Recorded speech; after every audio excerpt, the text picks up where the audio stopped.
નમસ્કાર. ગયા અધ્યાયમાં આપણે દેવીએ બ્રહ્માજીને કરેલા ઉપદેશને સાંભળ્યો. બ્રહ્માજીને પ્રશ્ન થયા કે દેવી, તમારું આ રૂપ શું છે? અમે કોણ છીએ? અને એટલે એ ભુવનેશ્વરી દેવીએ બ્રહ્માજીને, શિવજીને અને વિષ્ણુજીને સમજાવ્યું કે હું જ નિર્માણ, પાલન અને સંહાર કરું છું. તમે એના નિમિત્ત માત્ર છો. હું જે કહું છું, મારી જે શક્તિ છે એનાથી જ બધું પ્રેરિત થાય છે. અને દેવીએ એ પ્રમાણે સર્વપ્રથમ તો એ ત્રણેય ત્રિમૂર્તિને દેખાડ્યું હતું કે કેવી રીતે અલગ અલગ વિશ્વો છે.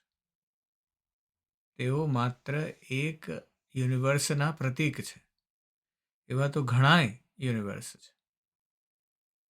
મલ્ટીવર્સની આપણે વાત કરી. અને ત્યારબાદ દેવીએ દેખાડ્યું કે એ જ સર્વપ્રથમ શક્તિ છે અને સમગ્ર બ્રહ્માંડનો એ આધાર સ્તંભ છે. એટલે જે બ્રહ્માજી કરે છે, જે વિષ્ણુજી કરે છે, જે શિવજી કરે છે, એ માત્ર દેવીની શક્તિને ચેનલ છે. દેવીની શક્તિ ત્યાં સુધી પહોંચી છે અને એ એમના દ્વારા પોતાનું કામ કરાવે છે. આ વાત બ્રહ્માજીએ નારદજીને કહી છે. અને નારદજી આ વાત સાંભળીને બ્રહ્માજીને હવે પ્રશ્ન કરે છે દેવીના તત્વ વિશે. એ આપણે આજના અધ્યાયમાં જાણવું છે. નારદજીને જાણવું છે કે આ સૃષ્ટિ કેવી રીતે બને છે અને દેવીના વિવિધ સ્વરૂપોનો અર્થ શું છે. આ સત્ય શું છે જે એવું પ્રાચીન છે અને એનો જે જવાબ બ્રહ્માજી આપે છે કે આ દેવી કેમ સર્વશક્તિમાન છે, સર્વત્ર કેમ છે અને સર્વજ્ઞ કેમ છે, તેની વાત આજના અધ્યાયમાં કરવી છે. અધ્યાત્મના માર્ગદર્શન માટે આ છેલ્લા જે કેટલાક અધ્યાય છે ખૂબ અદ્ભુત છે. આજના અધ્યાયમાં આપણે તત્વ નિરૂપણ વિશે જાણવું છે. એટલે બ્રહ્માજી નારદજીને કહે છે કે એવા પ્રભાવવાળી તે દેવીના મને, શિવને અને વિષ્ણુજીને દર્શન થયા ને હે મહાભાગ, અમે જુદી જુદી આવરણની દેવીઓ દીઠી. પિતાના વાક્યો સાંભળી મુનિશ્રેષ્ઠ નારદજી પરમ પ્રસન્ન થયા અને પ્રજાપતિને કહેવા લાગ્યા કે હે આદિપુરુષ, નિર્ગુણ, અચ્યુત અને વિનાશી છે, જેના આપે દર્શન કર્યા છે ને અનુભવ કર્યો છે, તો તે મને કહો. આપે ત્રિગુણ શક્તિ દીઠી છે, તે નિર્ગુણ કેવી રીતે છે? એ કમલોદ્ભાવ, તે નિર્ગુણ શક્તિનું ને નિર્ગુણ પુરુષનું સ્વરૂપ આપ મને કહો. કારણ કે તેના નિમિત્તે તો મેં શ્વેત દ્વીપમાં ઉગ્ર તપ કર્યું છે અને સિદ્ધ મહાત્માઓ, ક્રોધરહિત તપસ્વીઓના મને દર્શન થયા છે. પરંતુ તે પરમાત્મા મને પ્રાપ્ત નથી થયા ને દ્રષ્ટિગોચર પણ થયા નથી. વાસ્તે હે પ્રજાપતે, મેં વારંવાર તેના વાસ્તે તો ઘોર તપશ્ચર્યાઓ કરી છે, છતાં દર્શન નથી થયા. હે તાત, આપે મનોહર સગુણા શક્તિના દર્શન કર્યા છે, તો તે નિર્ગુણ પુરુષ ને નિર્ગુણ શક્તિ કેવા છે તે મને સમજાવો. વ્યાસજી કહે છે કે હે જન્મેજય રાજા, જ્યારે આ પ્રકારે પિતા પ્રતિ નારદજી કહેવા લાગ્યા ત્યારે મંદ હાસ્ય કરીને બ્રહ્માજી વધવા લાગ્યા. બ્રહ્માજી કહે છે, હે નારદ, નિર્ગુણ રૂપ દ્રષ્ટિગોચર હોતું નથી. આ સૌથી મહત્વની વાત છે. આપણે પણ આ જ પ્રશ્ન થાય છે કે આ ભગવાન છે તો ક્યાં છે, બતાવો મને. પણ એ નિર્ગુણ રૂપ હોય તો તમે તમારી દ્રષ્ટિથી ક્યાં જોઈ શકવાના છો? અને આપણી જે દ્રષ્ટિ છે એ પણ કુંઠિત છે. આપણે આંખોથી માત્ર જોવાનો જે બેન્ડ છે એ બહુ બહુ સાંકડો છે. આપણે ના ઇન્ફ્રારેડ જોઈ શકીએ છીએ, ના અલ્ટ્રાવાયોલેટ જોઈ શકીએ છીએ.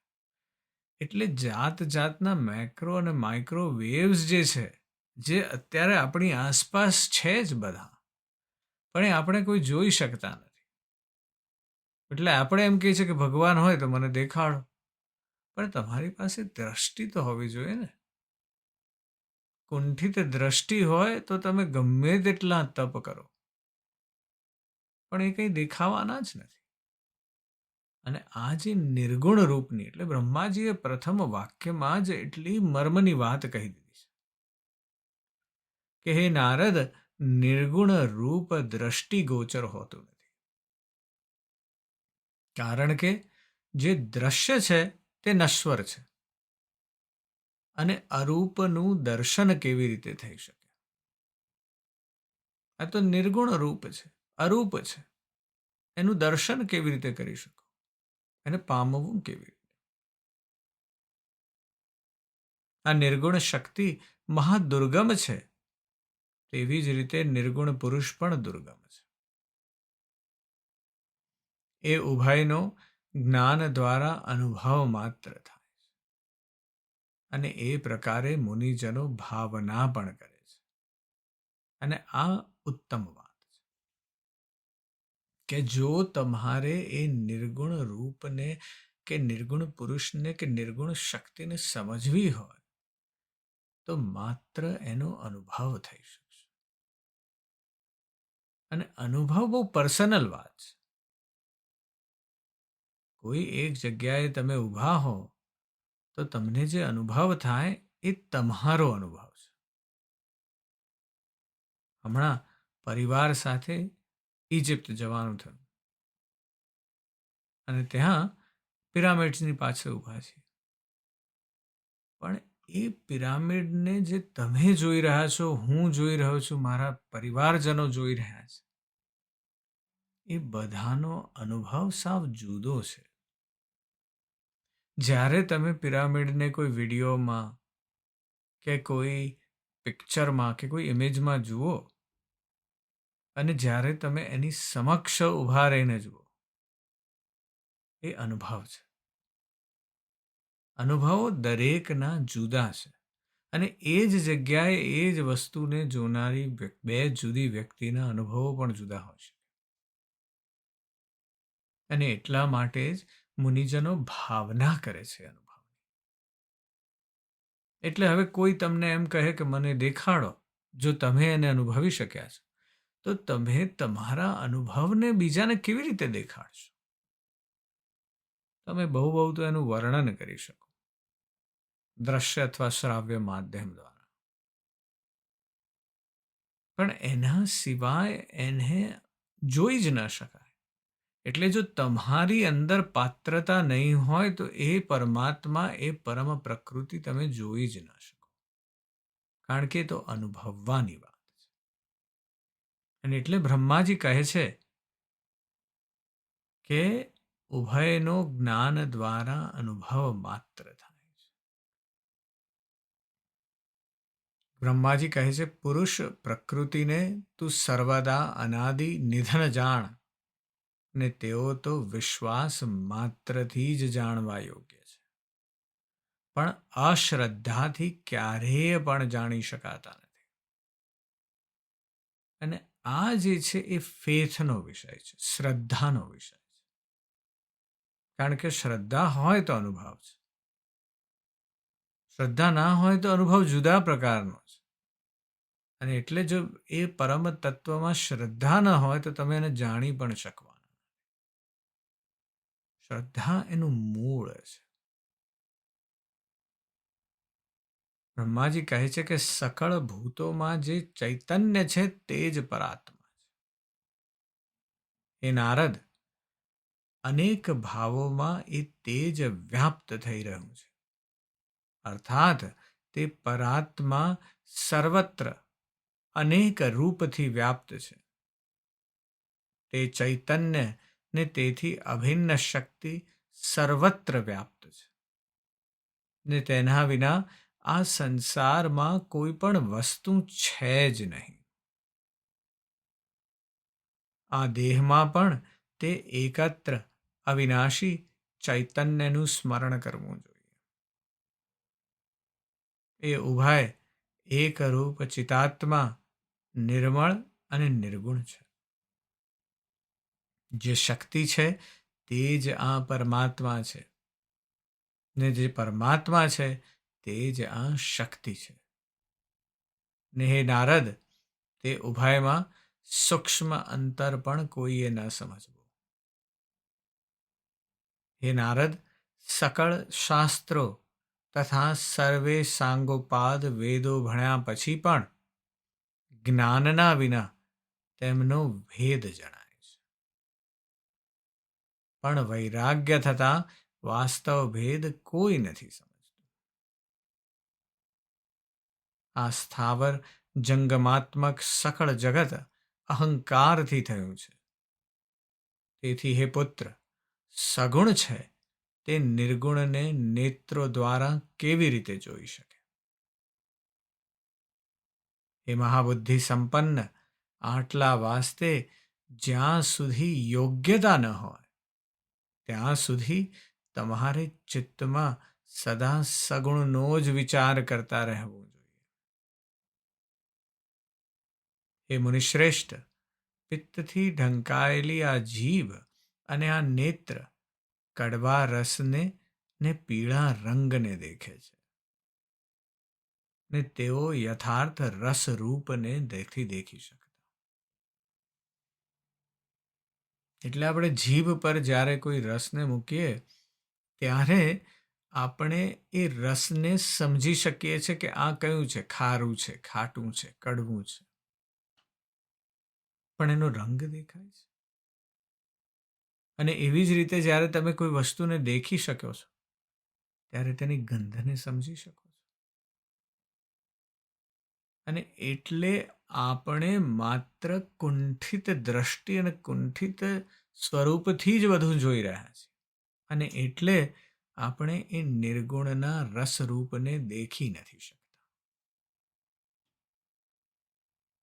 બ્રહ્માજી કહે છે કે જ્યારે આ ચિત્ત ગુણોથી આવૃત્ત છે ત્યારે તે નિર્ગુણને ક્યાંથી જાણી શકે?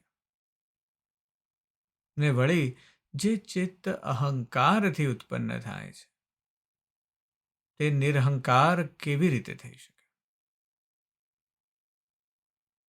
જ્યાં સુધી ગુણોનો વિચ્છેદ ન થાય ત્યાં સુધી તેનું દર્શન કેવી રીતે થાય?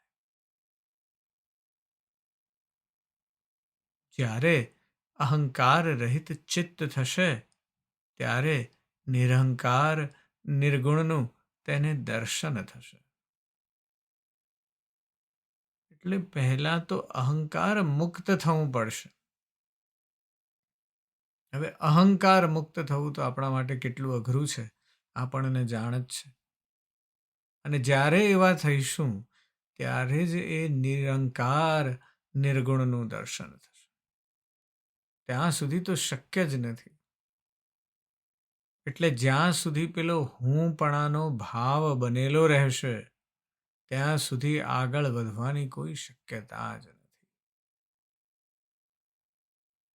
નારદજી કહે છે કે હે દેવેશ, એ ત્રણેય ગુણોનું સ્વરૂપ તથા ત્રિગુણાત્મક અહંકારનું સ્વરૂપ મને કહો. હે પુરુષોત્તમ, સાત્વિક રાજસ તમસ ભેદથી અહંકારના રૂપો મને કહો.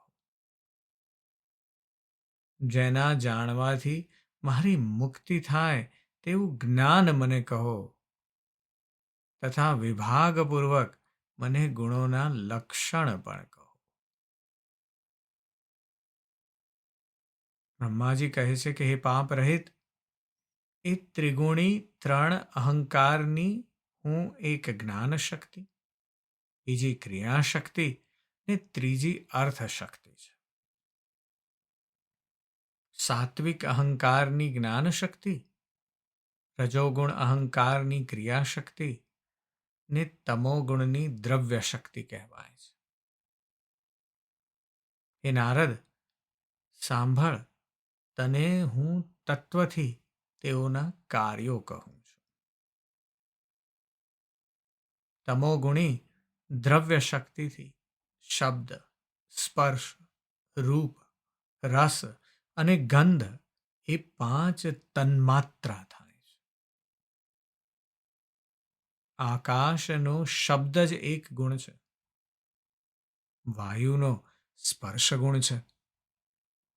અગ્નિનો ગુણ રૂપ ને જળનો ગુણ રસ છે. હે નારદ, પૃથ્વીનો ગુણ ગંધ છે, એ સૂક્ષ્મ તન્માત્રા છે.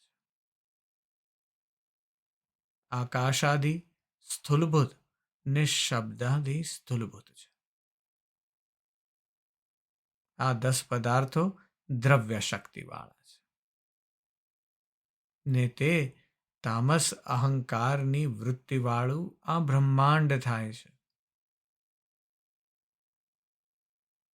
હવે રાજસી ક્રિયાશક્તિથી ઉત્પન્ન થાય છે તે સાંભળ. શ્રોત્ર, ત્વચા, નાસિકા, ચક્ષુ, ઘ્રાણ એ 5 જ્ઞાનેન્દ્રિયો, વાક, પાણી, પાદ, શિશ્ન, ગુદા એ 5 કર્મેન્દ્રિયો, પ્રાણ, અપાન, વ્યાન, સમાન, ઉદાન એ 5 પ્રાણો મળી એકંદર 15 તત્વોની ઉત્પત્તિ રાજસી શક્તિથી થાય છે, જેથી તે રાજસી સર્ગ કહેવાય છે. આ સકળ સાધનો ક્રિયાશક્તિવાળા છે, તેથી કારણ કહેવાય છે. એઓનું ઉપાદાન માયા છે ને વિવર્તનોપાદન બ્રહ્મ છે.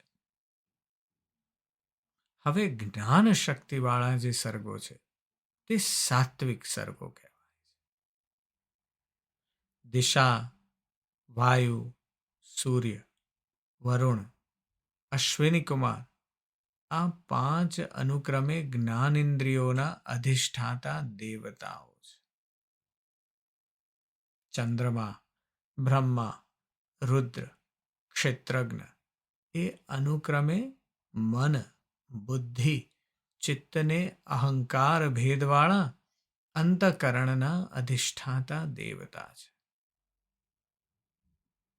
આ પ્રકારે મન સહિત 15 દેવતાઓના આ સર્ગને સત્વગુણથી પ્રગટ હોવાથી સાત્વિક સર્ગ કહેવાય છે. સ્થૂળ ને સૂક્ષ્મ ભેદથી પરમાત્માના 2 રૂપ છે. જ્ઞાનરૂપ નિરાકાર જગતના વિવર્તો પાદાનરૂપ સૂક્ષ્મ રૂપ છે ને સાધકોને ધ્યાનાદિકમાં સ્થૂળ રૂપ કહ્યું છે. તે પુરુષનું સૂક્ષ્મ શરીર કહ્યું છે. અંતર્મુખ, બહિર્મુખ એવા ભેદથી માયા શક્તિના 2 રૂપો કહ્યા છે. તેમાં અંતર્મુખ રૂપ તો પરાહતા રૂપ ઉત્તમાધિકારી જ્ઞાન વિષયક છે ને બહિર્મુખ રૂપ તો તેની અપેક્ષાથી સ્થૂળ છે ને તે રૂપ એ બહિર્મુખ માયા શક્યાકાર વિશિષ્ટ બ્રહ્મરૂપ મધ્યમાધિકારીઓને ઉપાસવાયું.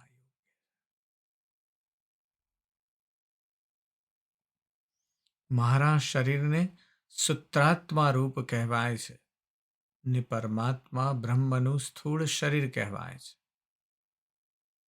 એ નારદ, આ વાત તમે યત્નથી સાંભળો, જેના શ્રવણથી સત્વર મુક્તિ થઈ જશે.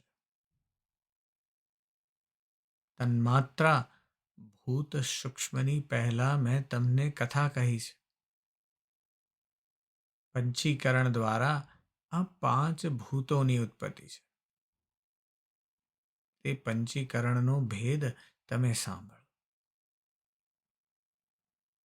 પહેલા રસની તન્માત્રાનું મનમાં સ્મરણ કરીને તેના 2 વિભાગ કલ્પવા, ને પછી એથી સ્થૂલજની કલ્પના કરવી. આ પ્રકારે અવશેષ અર્ધા ભાગની અંશના 4 ભાગ કરી પૃથક કરી રાખી પોતપોતાના અર્ધા ભાગ રહિત તે અંશોમાં મિલાવવા. અર્થાત રસ તન્માત્રાથી અતિરિક્ત ભૂતોની તન્માત્રાનો અર્ધ ભાગોને 4 ખંડમાં મિલાવી, ને આ પ્રકારે સ્થૂળ જળ થયા પછી પાછા એવી જ રીતે 4 ભૂતોના પંચીકરણ વિભાગ થાય. તે પછી તે પંચીકૃત પંચભૂતોમાં અધિષ્ઠાનતાથી ચૈતન્યની પ્રતિબિંબતાથી પ્રવિષ્ટ હોવાથી તે પંચભૂતાત્મક દેહમાં અહમ એ પ્રકારથી તાદાતમ્ય રૂપવાળી સંશય રૂપા મનોવૃત્તિ ઉઠે છે. અર્થાત તે દેહમાં અહમ હું એવી વૃત્તિ પ્રગટ થાય છે. આ એ ખૂબ સંક્ષેપમાં બ્રહ્માજી નારદજીને જણાવી રહ્યા છે કે આ નિર્ગુણ રૂપ જે છે એ કેવી રીતે ઉત્પન્ન થાય છે. એમણે દરેક રાજસ, તમસ અને સાત્વિક ગુણો જે છે એના દ્વારા કયા પ્રકારની પ્રવૃત્તિઓ થાય છે એની કથા આપણને સમજાવી છે. અને એ વિશે આપણે વિચારવાનું છે, કારણ કે જ્યાં સુધી એ ગુણોની સમજણ નહીં આવે ત્યાં સુધી એ આપણી અંદર રહેલા અહમની સમજણ, અહંકારની સમજણ નહીં. અને જ્યાં સુધી અહંકારને સમજી નહીં શકીએ ત્યાં સુધી નિરહંકાર થઈ નહીં શકાય. એટલે એ બહુ જરૂરી છે. બ્રહ્માજી કહે છે કે જ્યારે આ અહમ વૃત્તિ વિશેષ પ્રગટે છે ત્યારે તે સ્થૂળ દેહમાં વિશિષ્ટ ચૈતન્ય, વૈશ્વાનર ઇત્યાદિથી આદિ નારાયણ અને ભગવાન કહેવાય છે. જ્યારે પંચીકરણથી આ ધનીભૂત થાય છે ને આકાશાદિ રૂપતાથી સ્પષ્ટતાને પામે છે ત્યારે પૂર્વોક્ત તે તન્માત્રા ગુણો દ્વારા કારણભૂતથી વૃદ્ધિ પામીને કારણ ગુણો કાર્ય ગુણોના આરંભને કરે છે. અર્થાત એક એક ગુણની વૃદ્ધિથી એક એક ભૂત ઉપજે છે. આકાશનો ગુણ શબ્દ એક જ છે, અન્ય નથી. વાયુમાં શબ્દ સ્પર્શ 2 ગુણ છે. તેજમાં શબ્દ સ્પર્શ રૂપ 3 ગુણો છે. જળમાં શબ્દ સ્પર્શ રૂપ રસ એ 4 ગુણો છે. પૃથ્વીમાં શબ્દ સ્પર્શ રૂપ રસ અને ગંધ એ 5 ગુણો છે. આ પ્રકારે પંચીકૃત ભૂતોના યોગથી બ્રહ્માંડની ઉત્પત્તિ થાય છે. બ્રહ્માંડના અંશથી પ્રગટ થયેલા આ જીવો પોતપોતાના કર્મફળ ભોગને નિમિત્તે 84 લક્ષ યોનિમાં અવતાર લે છે. બ્રહ્માજીએ અહીંયા આપણને આખી જે દૈવી શક્તિમાંથી જીવન કેવી રીતે ઉત્પન્ન થાય છે તેની અદ્ભુત કથા કહી છે. અને આપણે કેમ એ નિર્ગુણ સ્વરૂપને જોઈ નથી શકતા તેની દિવ્ય વાત કહી છે. એટલે આપણને સમજાવે છે આ ઉપદેશ દ્વારા બ્રહ્માજી કે માનવ જીવન જે છે એ માત્ર ભૌતિક જગત સુધી મર્યાદિત નથી. આપણે સતત કંઈક નવું મેળવવાની ભાવના કરતા રહીએ છીએ. આપણે અનુભવ ઓછો અને ભૌતિકતા તરફ વધારે દોડીએ છીએ. અને જ્યારે આપણે આપણી જાતને ભૌતિક જગત સુધી સીમિત કરી દઈએ ત્યારે આપણે એ નિરંકાર એ નિર્ગુણ રૂપને જોઈ જ શકતા નથી.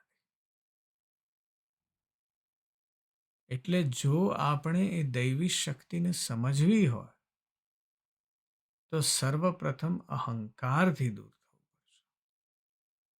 પણ અહંકારથી દૂર થવું હોય તો પહેલા અહંકારને સમજવો પડશે.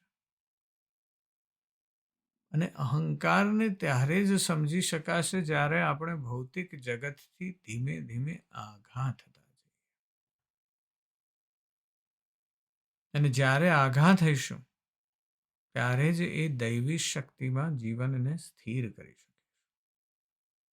અને ત્યારે જ જીવનનું અર્થઘટન થોડું વધારે ઊંડું, થોડું વધારે અનુભવયુક્ત અને થોડું વધારે પ્રકાશમાન બનશે.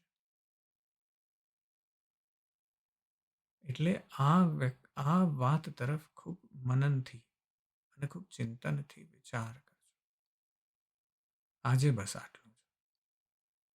હું તમારી અંદર બેઠેલા તે પરમ તત્વને પ્રણામ કરું.